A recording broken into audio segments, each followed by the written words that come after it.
Hey everyone, it's Carissa Wiley at sprinkledwithglitter.com. Thanks for joining me today. Today I am sharing two cards that feature the Concord and Ninth Turnabout stamps. Now, I shared some basic Turnabout stamping a few weeks ago, and I'll make sure that I throw a card up for that video here in the upper right-hand corner.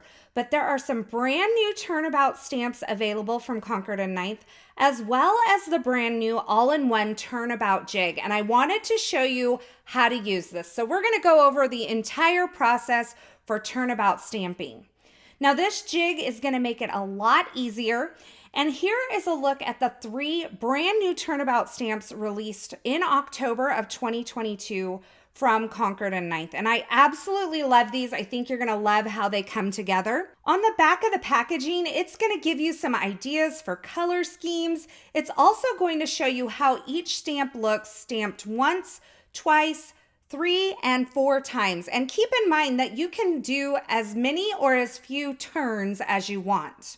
Now, I'm going to be using the In the Meadow Turnabout as well as the coordinating dies and also the Happy Thanks stamp and die bundle. So let's have a look at the brand new all-in-one Turnabout jig. And this is a self-adhesive jig. It comes in this very nice packaging that has these great full color instructions for you. So if you're looking for the instructions, they're there. This is a transparent grid type mat, but it has all the alignment features that you need to perfectly stamp your Turnabout stamps. Now, just like the original Turnabout jig, there are numbers in the corners that indicate which turn you're on so you don't lose track and you know which order to kind of go in. There are also some 1/4 inch grid marks all over the entire surface of the mat. You have your X line in the center that helps you align that up with your alignment guide. And there are 2 rectangles here, which are the perfect sizing for an A2 size card front. And the entire thing has a nice low tack adhesive that will hold your cardstock in place, but it won't tear your cardstock.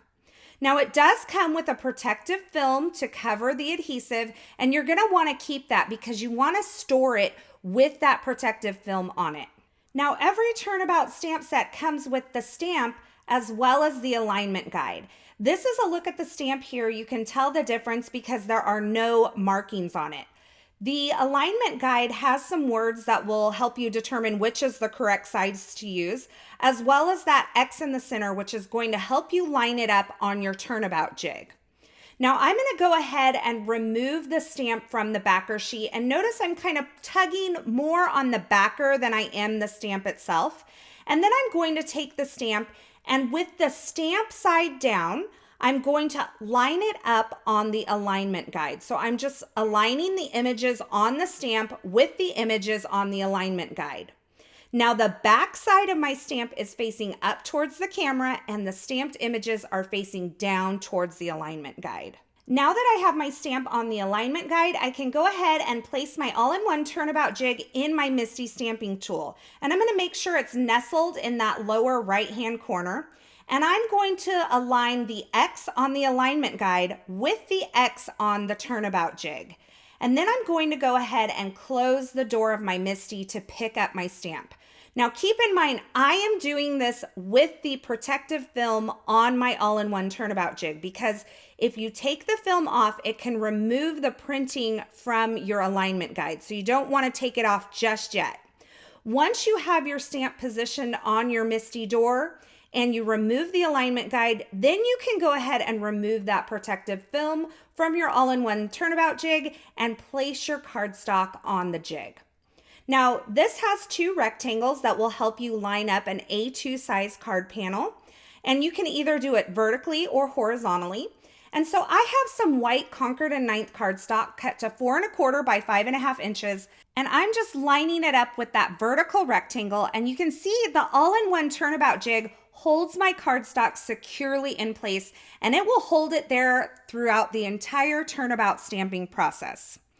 Now I've placed the jig in my MISTI stamping tool with the number 1 in the upper right-hand corner. I've inked up my stamp using Sorbet ink from Concord and Ninth. And now I have cleaned my stamp, and I'm gonna go ahead and rotate my jig. So now the number 2 is in the upper right-hand corner. I'm going to go ahead and ink up my stamp with the second color, and today I'm using sea glass ink. And then I'll go ahead and close the door of my MISTI for my second color of stamping. Now keep in mind, you can use up to 4 different colors on your Turnabout stamping, or you can substitute for embossing, or you can only turn 2 times or 3 times, whatever you want. This is totally customizable. Now I turned my jig again, and my number 3 is in the upper right-hand corner. I inked with Stardust ink and then stamped that. And now I'm doing my 4th and final turn. So that number 4 is in the upper right-hand corner. I've cleaned my stamp between each of these ink colors. And now I'm inking up with Peacock ink, stamping it onto my cardstock, and I have my completed panel here. Now, when you're removing this from your all-in-one Turnabout jig, do not pull up the corner and pull the cardstock from the jig. Go ahead and roll the Turnabout jig off of the cardstock, just like you saw me do there. If you pull it up from the corner, you will definitely bend and kind of warp your cardstock. Now you can clean this 2 ways. You can wipe it down with a lint-free cloth, like my stamp chamois there, or you can do what I prefer to do, and that's run it under some water to rinse it off and then let it dry. Now, once it dries completely, the stick will return. You can replace your protective film and store it, or you can go ahead and turn again, which we're gonna do today. So I have used the shadow die for this Thinking of You die cut. This is from the In the Meadow coordinating die set that was just released this month. And I have die cut some Gina K Masking Magic masking paper and placed it onto my A2 size card panel. Now I already have my stamp in my MISTI, so it's ready to go. And I am going to do this Turnabout stamping again, but this time I'm only stamping 3 times. So I started with Sorbet, I rotated, and then I stamped in Sea Glass, and then I rotated and stamped in Stardust. Now I'm gonna remove it from my jig by folding the Turnabout jig away from my cardstock. That keeps my cardstock nice and flat. And now I can remove the Masking Magic masking paper from my project, and I have that shadow area of the die cut free from any stamping. So now I've grabbed the Thinking of You word dies, and I am die cutting those 3 times from white cardstock and 1 time from sea glass cardstock. Now you can see I'm actually using my all-in-one Turnabout jig to hold all of my die cuts in place, including the little dots on the eyes, so that I don't lose any of these pieces while I work on my card. And that is a low enough tack that I can pull these up and then adhere them to my card as I need.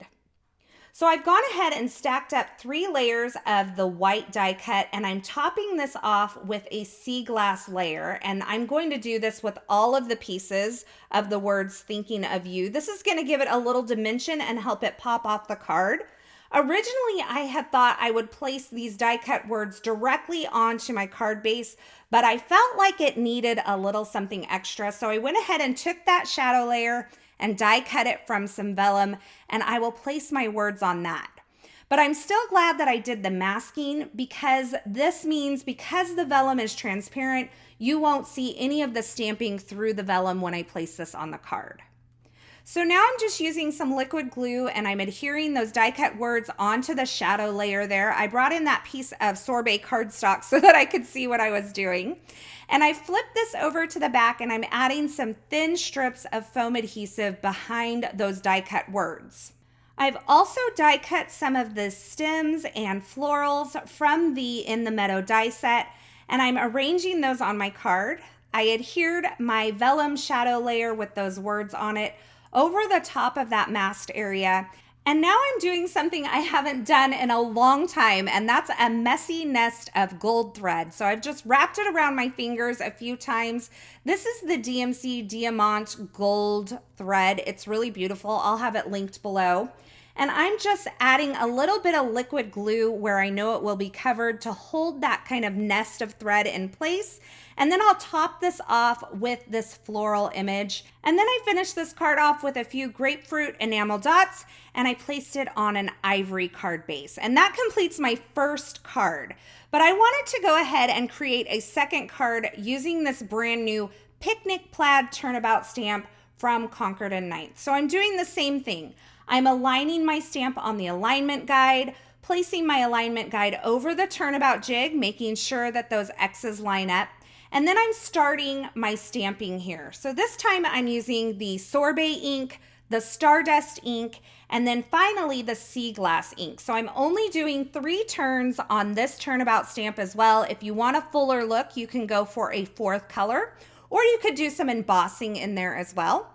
And I'm using the Happy Thanks die set to go along with this.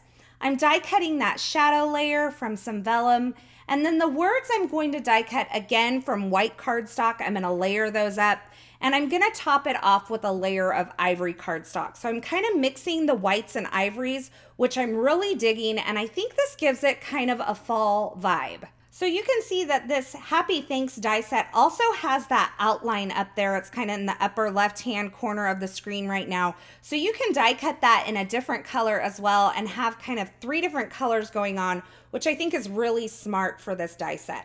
Now I'm taking those stacked up letters and I'm adhering them on the Vellum shadow layer. And once again, I've die cut some of the stems and berry images from the In the Meadow die set and place them along the side of my card. And I finished this off with a little sentiment strip. I stamped that in Stardust ink onto some ivory cardstock, and I used the Happy Thanks coordinating stamp set to do that. So there you have it, 2 fall themed cards featuring some brand new Turnabout stamps from Concord and 9th, as well as the brand new all-in-one Turnabout jig. I think this makes Turnabout stamping that much easier, and it's a great tool to have in your stash that you can actually use for multiple things. Now, as always, I will have links to the featured products used in these projects in the description at YouTube, so if you're looking for something in particular, be sure you check there. Or you can head on over to my blog at sprinkledwithglitter.com. I'll have that linked below as well. Over there, you'll find more still shots, more information, and a complete list of supplies. As always, thanks so much for stopping by and hanging out with me today. Thanks for watching. I hope you enjoyed this video and I hope you enjoyed these projects. If you did, be sure to give this video a thumbs up. Don't forget to subscribe to this channel and turn on the notifications so you don't miss any of my paper crafting and card making video tutorials. And leave me a comment below letting me know which of these 2 cards is your favorite. Thanks again for watching. I really do appreciate you. And until next time, I hope you have a fabulous day.